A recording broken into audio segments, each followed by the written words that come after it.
آج کی اس ویڈیو میں ہم پیش کرنے جا رہے ہیں اسد اللہ شیر خدا علی کرم اللہ وجہ الکریم کا بہت ہی دلچسپ اور ایمان افروز واقعہ، جسے سن کر آپ کا ایمان تازہ ہو جائے گا۔ اور یہ واقعہ حضرت علی علیہ السلام اور ایک شیر کا۔ محترم ناظرین، جیسا کہ آپ سب جانتے ہیں کہ مولا علی علیہ السلام کو شیر خدا بھی کہا جاتا ہے، اور شیر خدا آپ کا لقب ہے۔ حضرت علی علیہ السلام کا ہر واقعہ ہی ایمان کو تازگی اور روح کو سکون عطا کرتا ہے۔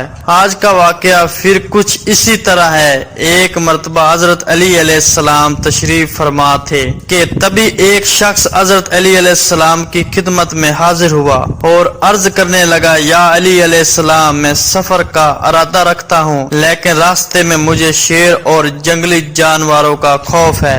یا علی علیہ السلام، میں کیا کروں؟ اس شخص کی بات سن کر حضرت علی علیہ السلام نے اپنے ہاتھ میں جو انگوٹھی پہنی تھی وہ اتار کر اس شخص کو دے دی، اور پھر حضرت علی علیہ السلام نے فرمایا، اے خدا کے بندے، جب بھی تمہارے پاس دوران سفر کوئی شیر یا کوئی درندہ آئے تو تم اس کو یہ انگوٹھی دکھا دینا اور کہنا کہ یہ انگوٹھی علی ابن طالب کی ہے۔ اس شخص نے جیسے ہی اس انگوٹھی کو دیکھا تو اس شخص نے وہ انگوٹھی آپ علیہ السلام سے لے لی۔ اس کے بعد وہ اپنے سفر کے لیے روانہ ہو گیا۔ جس راستے سے وہ جانے والا تھا اس راستے میں جنگل پڑتا تھا۔ دوران سفر جب جنگل سے وہ گزرا تو اس کے سامنے اچانک سے بڑا شیر آ گیا۔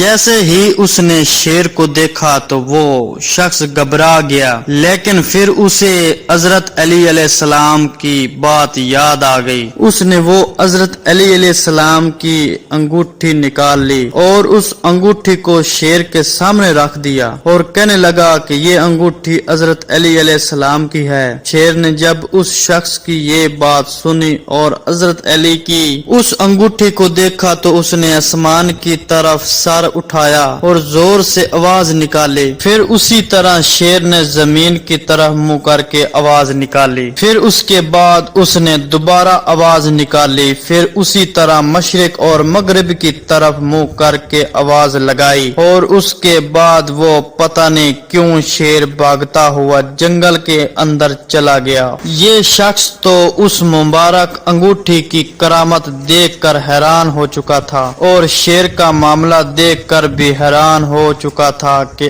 آخر یہ کیا ماجرا ہے۔ شیر نے دائیں بائیں اور اوپر نیچے منہ کر کے آواز کیوں لگائی، اور وہ اس انگوٹھی کو دیکھ کر بھاگ کیسے گیا؟ لیکن اس شخص کو سفر پر جانا تھا۔ پھر وہ شخص سفر پر روانہ ہو گیا۔ پھر اسے کوئی بھی خطرہ اپنے راستے میں نظر نہیں آیا اور اس نے آرام سے اپنا سفر طے کر لیا۔ اس کے بعد جب سفر سے واپس آنے لگا تو راستے میں اسے کوئی مشکل کوئی پریشانی نہیں آئی اور وہ واپس آسانی سے آ گیا۔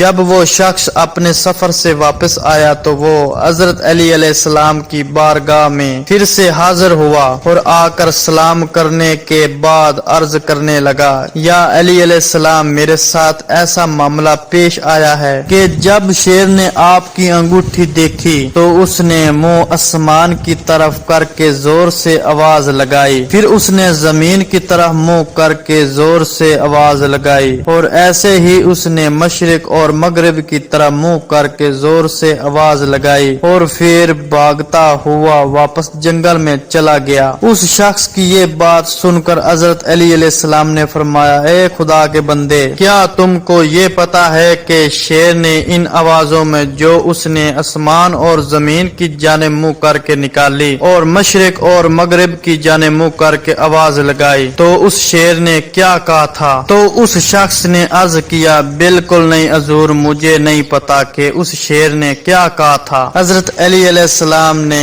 ارشاد فرمایا، اے شخص، اس شیر نے جب آسمان کی طرف اپنا چہرہ کیا تو اس نے یہ کہا تھا کہ قسم ہے اس ذات کی جس نے آسمان کو قائم کیا، اور جب زمین کی طرف اپنا چہرہ کیا تو اس نے کہا کہ قسم ہے اس ذات کی جس نے اس زمین کو بچھایا، اور جب اس نے مشرق اور مغرب کی طرف منہ کر کے آواز لگائی تو اس نے کہا کہ قسم ہے مجھے اس ذات کی جس نے مشرق سے سورج نکالا اور مغرب میں ڈبو دیا، میں ان شہروں میں نہیں رہوں گا جہاں میری شکایت حضرت علی علیہ السلام سے کی جائے۔ اللہ اکبر! کیا شان ہے ہمارے مولا علی علیہ السلام کی کہ جنگل کا شیر بھی جس سے لوگ ڈرتے ہیں وہ بھی حضرت علی علیہ السلام کا ادب کرتا ہے۔ اللہ تعالی ہم سب کو بھی اہل بیت کا ادب کرنے کی اور ان سے محبت کرنے کی توفیق عطا فرمائے۔ آمین ثم آمین۔